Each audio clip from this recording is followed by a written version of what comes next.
നിശബ്ദനായ ഒരു കൊലയാളിയാണ് പ്രമേഹം. പറയും പോലെ തന്നെ നമ്മൾ അറിയാതെ നമ്മളെ തന്നെ കാർന്നു നിന്നുന്ന ഒരു രോഗമാണ് പ്രമേഹം. നമുക്കറിയാം, നമ്മുടെ ചുറ്റിലും തന്നെ ഒരുപാട് പേര് പ്രമേഹ രോഗത്തിൻ്റെ പലവിധമായ ബുദ്ധിമുട്ടുകൾ അനുഭവിക്കുന്നവരാണ്.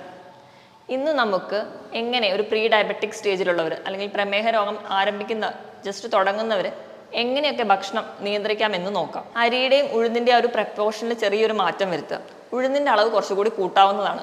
ഉഴുന്ന് പറയുന്നത് കൂടുതലും പ്രോട്ടീൻ ആയതുകൊണ്ട് തന്നെ നമുക്ക് ഉഴുന്നിൻ്റെ അളവ് കുറച്ച് കൂട്ടുന്നത് വഴി ഒരു വിധമൊക്കെ പ്രമേഹത്തിന് നല്ലതാണ്. അപ്പം മാക്സിമം ഒരു അര ഭാഗമെങ്കിലും പച്ചക്കറികളും സാലഡ്സും ഉൾപ്പെടുത്താൻ വേണ്ടി ശ്രദ്ധിക്കുക. ജീവിതകാലം മുഴുവനൊക്കെ ഇങ്ങനെ ഫോളോ ചെയ്യുകയാണെങ്കിൽ നിങ്ങൾക്ക് ഒരു പരിധി വരെയൊക്കെ നിങ്ങളുടെ മരുന്നിലോട്ട് ഒന്നും പോകാതെ തന്നെ നമുക്ക് പ്രമേഹത്തെ കൺട്രോൾ ചെയ്യാം. ഹായ്, ഞാൻ ഡോക്ടർ പ്രിയ, Q1B ഹെൽത്ത് കെയറിലെ ഹോമിയോപ്പതിക് ഫിസിഷ്യനാണ്. നിശബ്ദനായ ഒരു കൊലയാളിയാണ് പ്രമേഹം. പറയും പോലെ തന്നെ നമ്മൾ അറിയാതെ നമ്മളെ തന്നെ കാർന്നു നിന്നുന്ന ഒരു രോഗമാണ് പ്രമേഹം. ഇന്ന് കണക്കുകൾ പ്രകാരം ലോക ജനസംഖ്യയിൽ ഏറ്റവും കൂടുതൽ പ്രമേഹ രോഗികളുള്ളത് ഇന്ത്യയിലാണ്. ഇന്ത്യയിൽ തന്നെ കേരളത്തിലും. നമുക്കറിയാം, നമ്മുടെ ചുറ്റിലും തന്നെ ഒരുപാട് പേര് പ്രമേഹ രോഗത്തിൻ്റെ പലവിധമായ ബുദ്ധിമുട്ടുകൾ അനുഭവിക്കുന്നവരാണ്.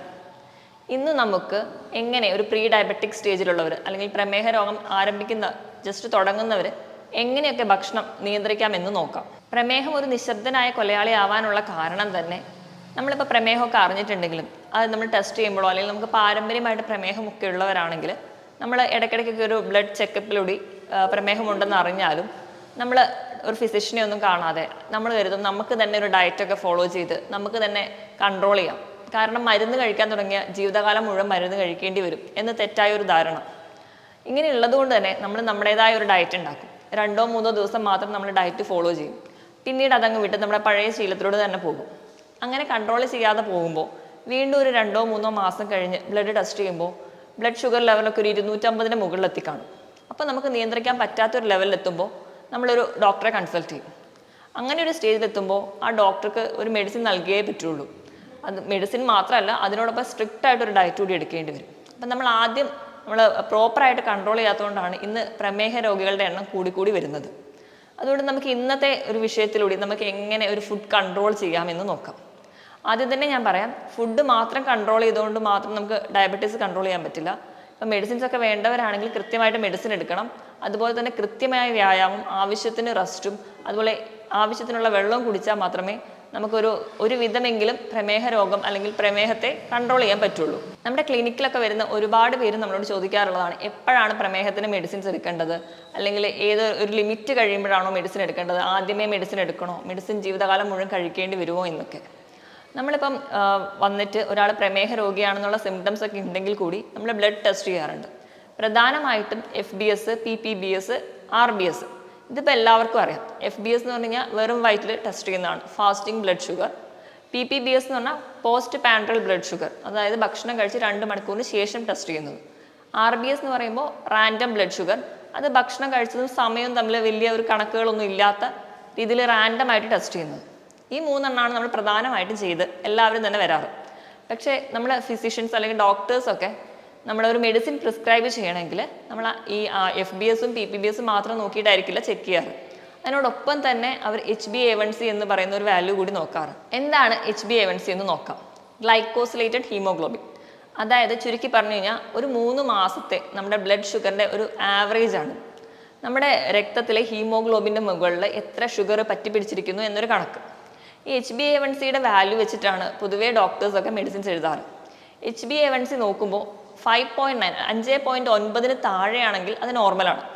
5.9 മുതൽ 6.3 വരെ ഇതിനിടയിലാണെങ്കിൽ പ്രീ ഡയബറ്റിക് എന്ന് പറയാം. അതായത് നമ്മൾ പ്രമേഹത്തിലൂടെ കിടക്കാൻ പോകുന്ന ഒരു സ്റ്റേജ്.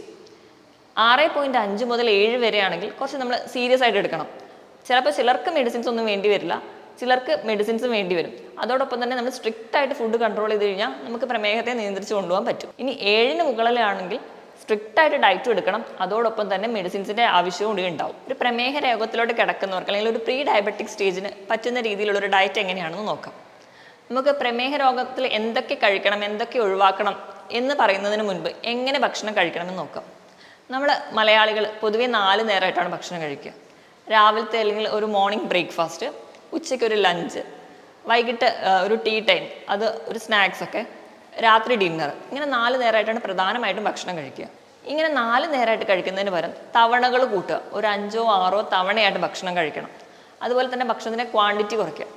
അതായത് നമ്മൾ കൂടുതൽ തവണ കൂട്ടുക, അളവ് കുറയ്ക്കുക. ഇങ്ങനെയായിരിക്കണം ഒരു ഡയബറ്റീസ് ആൾക്കാരുടെ പ്രോട്ടോകോൾ. ഇങ്ങനെ ഒരു പ്രോട്ടോകോളിൽ വേണം അവർ ഭക്ഷണം കഴിക്കാൻ. ഇനി എന്തൊക്കെ ഭക്ഷണം കഴിക്കാമെന്ന് നോക്കാം.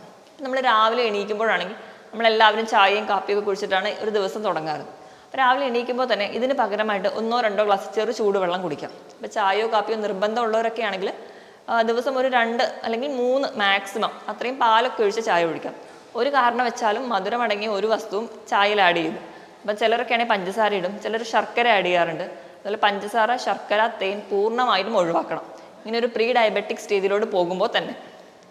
അത് കഴിഞ്ഞ് നമ്മളൊരു 2 മണിക്കൂറിനുള്ളിലൊക്കെ തന്നെ ബ്രേക്ക്ഫാസ്റ്റ് കഴിക്കും. അപ്പം രാവിലത്തെ പ്രഭാത ഭക്ഷണം എന്ന് പറയുന്നത് നമ്മൾ പ്രധാനമായും കഴിക്കുന്നത് ഇഡ്ഡലി, ദോശ, അപ്പം, പുട്ട് തുടങ്ങിയ ഭക്ഷണങ്ങളൊക്കെയാണ്. അപ്പോൾ ഒന്നാമതായിട്ട് നമ്മൾ ഇഡ്ഡലിയുടെ കാര്യം അല്ലെങ്കിൽ ദോശയുടെ കാര്യം എടുക്കുകയാണെങ്കിൽ നമുക്കറിയാം അരി പുളിപ്പിച്ചുണ്ടാക്കുന്ന ഭക്ഷണമാണ് ഇഡ്ഡലി, ദോശ, അപ്പമൊക്കെ. ഇങ്ങനെ അരി പുളിപ്പിക്കുന്ന സമയത്ത് ഗ്ലൈസീമിക് ഇൻഡെക്സ് കൂടുകയാണ്. എന്താണ് ഗ്ലൈസീമിക് ഇൻഡെക്സ്? ഒരു ഭക്ഷണത്തിൽ നമ്മൾ ഭക്ഷണം കഴിച്ചു കഴിഞ്ഞാൽ നമ്മുടെ രക്തത്തിലേക്ക് ഷുഗർ കൂടുന്നതിൻ്റെ ആ ഒരു ടൈമാണ് നമ്മൾ ഗ്ലൈസീമിക് ഇൻഡെക്സ് ആയിട്ട് പറയും.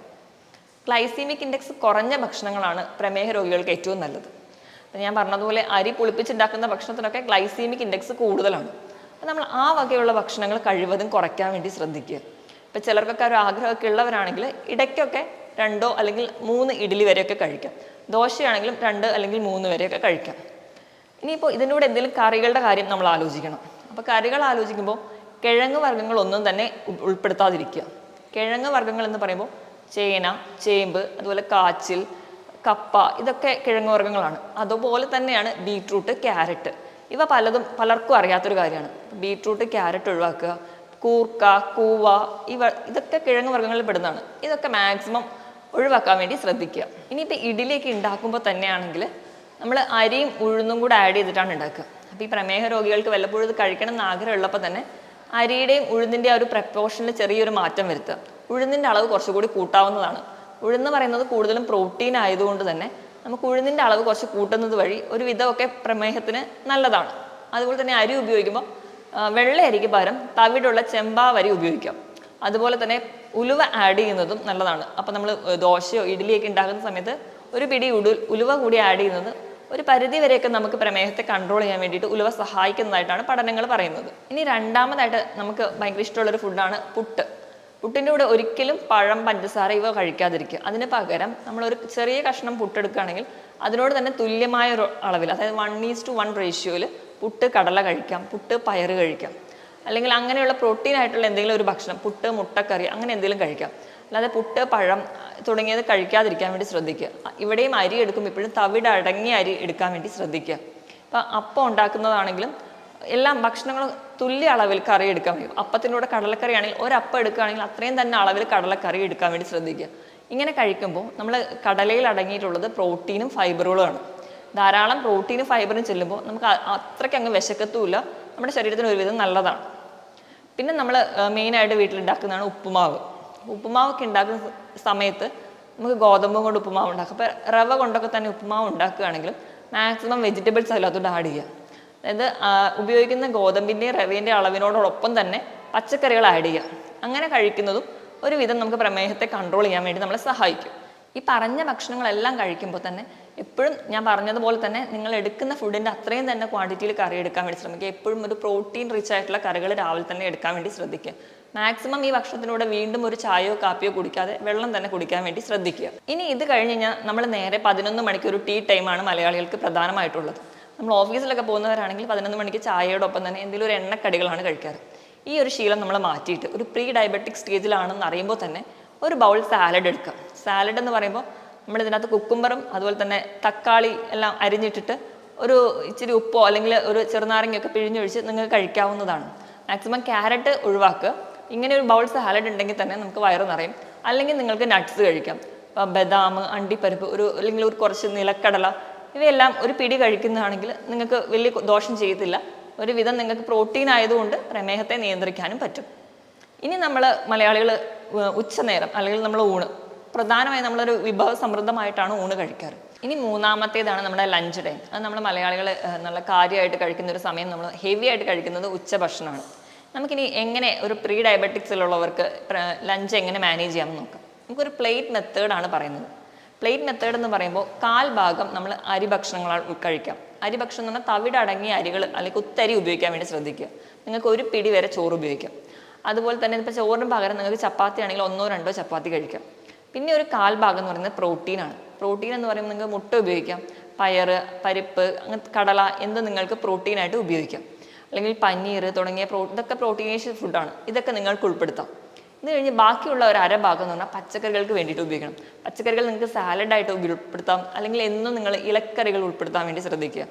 അതുപോലെ തന്നെ മൈക്രോ ഗ്രീൻസ് എന്ന് പറഞ്ഞാൽ നമുക്കറിയാം, നമ്മൾ ചെറുതായിട്ട് പയറും കടലയൊക്കെ മുളപ്പിച്ച് ഇപ്പോൾ എല്ലാവരും ചെയ്യുന്നതാണ്. നമ്മുടെ വീടുകളിൽ തന്നെ ഈസി ആയിട്ട് നമുക്ക് ടിഷ്യൂ പേപ്പർ വെച്ച് തന്നെ കൾട്ടിവേറ്റ് ചെയ്തെടുക്കാൻ പറ്റുന്ന ഒന്നാണ് ചെറുതായിട്ട് മുളപ്പിച്ച പയറ്, കടല. ഒരു 2 ഇല വരുന്നവരെ അതിനെ വളർത്തിയിട്ട് ആ ഇലകൾ മുറിച്ച് തോരൻ വെക്കുക. 1-2 ഇഞ്ച് വരെ അതിന് വലുപ്പം വരുമ്പോൾ അത് മുറിച്ചിട്ട് നമുക്ക് തോരൻ വെക്കി കഴിക്കും. അതിൽ ധാരാളം ആൻറ്റി ഓക്സിഡൻസും ന്യൂട്രിയൻസും ഒക്കെ ഉണ്ട്, ധാരാളം വൈറ്റമിൻസും ഉണ്ട്. അപ്പം ഇത് പ്രമേഹ രോഗികൾക്ക് വളരെ നല്ലൊരു ഫുഡാണ്.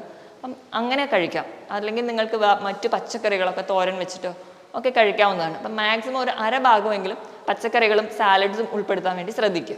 ഇനി വൈകുന്നേരത്തെ ചായ എന്ന് പറയുന്നത് എല്ലാവർക്കും നിർബന്ധമുള്ളതാണ്.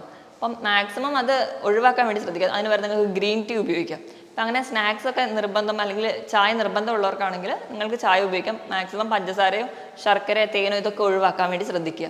ഇങ്ങനെ ഒരു സമയത്ത് നിങ്ങൾക്ക് നേരത്തെ പറഞ്ഞ പോലെ എന്തെങ്കിലും ഒരു ഫ്രൂട്ട്സ് കഴിക്കാം. ഏതെങ്കിലും ഒരു പഴവർഗ്ഗങ്ങൾ, ഏതെങ്കിലും ഒരെണ്ണം മാത്രം നിങ്ങൾ ഒരു ദിവസം വേണ്ടി കഴിക്കാൻ വേണ്ടി ശ്രദ്ധിക്കുക. ഇപ്പം നിങ്ങൾക്ക് എന്ന് പറഞ്ഞാൽ ഒരു പ്രമേഹം ഉണ്ടെന്നോർത്ത് അല്ലെങ്കിൽ പ്രമേഹം ഒരു ബോർഡറിലാണെന്നോർത്ത് എല്ലാ പഴവർഗ്ഗങ്ങളും ഒഴിവാക്കേണ്ടതില്ല. കാരണം പഴവർഗ്ഗങ്ങളിൽ ധാരാളം ആൻറ്റി ഓക്സിഡൻസും ന്യൂട്രിയൻസും നമ്മുടെ ശരീരത്തിന് ആവശ്യമായിട്ടുള്ള ഇമ്മ്യൂണിറ്റി ഒക്കെ തരുന്നത് ഈ ഫ്രൂട്ട്സ് ആണ്. അപ്പം നിങ്ങൾക്ക് ഒരു ദിവസം ഒരു ആപ്പിൾ കഴിക്കാം, ഒരു ഓറഞ്ച് കഴിക്കാം. അപ്പം ചെറുപഴമൊക്കെ ആണെങ്കിൽ ഒരുപാട് മധുരമുള്ള പഴങ്ങൾ കഴിക്കാതിരിക്കുക. മാക്സിമം ചെറിയ പുളിയുള്ളത്, വൈറ്റമിൻ സി ഉള്ള ഓറഞ്ച്, മുസമ്പി തുടങ്ങിയ ഫ്രൂട്ട്സുകൾ കഴിക്കാം. ആപ്പിള്, പേരയ്ക്ക തുടങ്ങിയ ഫ്രൂട്ട്സ്, തണ്ണിമത്തൻ ഇവയൊക്കെ നിങ്ങൾക്ക് കഴിക്കാവുന്നതാണ്. ഇതിനൊന്നും അതിന് മാത്രം ഒരു ഗ്ലൈസീമിക് ഇൻഡെക്സ് ഇല്ലതാണ്. അപ്പം നിങ്ങൾക്ക് ഏതെങ്കിലും ഒരു ഫ്രൂട്ട് ഈ ഒരു സമയത്ത് കഴിക്കാം. അല്ലാതെ തന്നെ ഇപ്പം സ്നാക്സ് ആയിട്ട് നിങ്ങൾക്ക് ഷുഗർ ഫ്രീ ആയിട്ടുള്ള ബിസ്ക്കറ്റ്സ് ഒക്കെ ഉണ്ട്, അത് വേണമെങ്കിൽ അത് ഉപയോഗിക്കാം. ഇനി നമുക്ക് രാത്രിയത്തെ ഡിന്നറിൻ്റെ കാര്യം നോക്കുകയാണെങ്കിൽ ഡിന്നർ മാക്സിമം ഒരു 7 മണിക്കെങ്കിലും കഴിക്കാൻ വേണ്ടി ശ്രദ്ധിക്കുക. 7 മണിക്ക് നമ്മൾ ഒരു ഡിന്നർ കഴിക്കുന്നതാണ് എപ്പോഴും നല്ലത്. അപ്പം നിങ്ങൾ ആ ടൈമിൽ കഴിക്കുമ്പോൾ നിങ്ങൾക്ക് ചപ്പാത്തി കഴിക്കാം, 1-2 ചപ്പാത്തി. അതുപോലെ തന്നെ അതിനോടൊപ്പം തന്നെ ഒരു ബൗൾ സാലഡ് കഴിക്കാം, അല്ലെങ്കിൽ ഓട്സ് കഴിക്കാം. പറഞ്ഞ രീതിയിൽ എന്തെങ്കിലും ഒരു പ്രോട്ടീൻ റിച്ച് ആയിട്ടുള്ള ഒരു കറി ഉപയോഗിക്കാം. ഇങ്ങനെയൊക്കെ കഴിക്കുകയാണെങ്കിൽ നിങ്ങൾക്ക് ഒരു ഹെൽത്തി ഡയറ്റിലോട്ട് പോകാം. 7 മണിക്ക് കഴിച്ചു കഴിഞ്ഞാൽ പിന്നെ വേറെ ഭക്ഷണമൊന്നും കഴിക്കാതിരിക്കുക. പിറ്റേ ദിവസം രാവിലെ ഒരു 8 മണി 9 മണിക്കാണ് നമ്മൾ പിന്നീട് ഒരു ഭക്ഷണം കഴിക്കുന്നതെങ്കിൽ നമുക്ക് ഈ ഒരു 12 മുതൽ 13 മണിക്കൂർ വരെ ഒരു ഇൻ്റർമീഡിയറ്റ് ഫാസ്റ്റിംഗ് കൂടിയാവും. ഇത് നമുക്ക് ഒരു വിധമൊക്കെ നമ്മുടെ പ്രമേഹത്തെ നിയന്ത്രിക്കാൻ പറ്റും. ഈ പറഞ്ഞതുപോലെയൊക്കെ നിങ്ങൾ കൃത്യമായിട്ട് ഡയറ്റ് ഫോളോ ചെയ്യുക. 1-2 ദിവസത്തേക്ക് മാത്രമല്ല, ജീവിതകാലം മുഴുവനൊക്കെ ഇങ്ങനെ ഫോളോ ചെയ്യുകയാണെങ്കിൽ നിങ്ങൾക്ക് ഒരു പരിധി വരെയൊക്കെ നിങ്ങളുടെ മരുന്നിലോട്ട് ഒന്നും പോകാതെ തന്നെ നമുക്ക് പ്രമേഹത്തെ കൺട്രോൾ ചെയ്യാം. ഇങ്ങനെ ഒരു ഫുഡ് കൺട്രോൾ ചെയ്തവർ മാത്രമായിരിക്കും. ചിലരുടെ ശരീരത്തിന് മെഡിസിൻസ് ആവശ്യമുള്ളവരായിരിക്കാം. അങ്ങനെയുള്ളവരാണെങ്കിൽ കൃത്യമായിട്ടൊരു ഡോക്ടറെ കണ്ടിട്ട് മെഡിസിൻസ് ചോദിച്ച് മനസ്സിലാക്കണം. അതുപോലെ തന്നെ ഒരു ഡോക്ടറുടെ സഹായത്തോടെ മാത്രമേ നിങ്ങളിങ്ങനെ ഒരു ഡയറ്റ് ഫോളോ ചെയ്യാൻ പാടുള്ളൂ. ഇങ്ങനെ കൃത്യമായ ഭക്ഷണം ഫോളോ ചെയ്യുമ്പോൾ കൃത്യമായ വിശ്രമം വേണം. അതുപോലെ തന്നെ 2 മുതൽ 3 ലിറ്ററോളം വെള്ളം ദിവസം കുടിക്കുക. കൃത്യമായിട്ട് വ്യായാമം ചെയ്യുക. അപ്പോൾ ആഴ്ചയിൽ 5 ദിവസമെങ്കിലും 45 മിനിറ്റ് മുതൽ 1 മണിക്കൂർ വരെ നിങ്ങൾക്ക് പറ്റുന്ന രീതിയിലുള്ള ചെറുതായിട്ടുള്ള നടത്തം, ജോഗിങ്, പറ്റുന്ന രീതിയിലുള്ള വ്യായാമങ്ങൾ കൃത്യമായിട്ട് ചെയ്യാൻ വേണ്ടി ശ്രദ്ധിക്കുക. ഇങ്ങനെയൊക്കെ ചെയ്തു കഴിഞ്ഞാൽ ഒരു പരിധി വരെയൊക്കെ നമുക്ക് പ്രമേഹത്തെ നിയന്ത്രിക്കാൻ പറ്റും. മറ്റൊരു ഹെൽത്ത് ടോപ്പിക്കുമായിട്ട് വീണ്ടും കാണുന്നത് വരെ നന്ദി.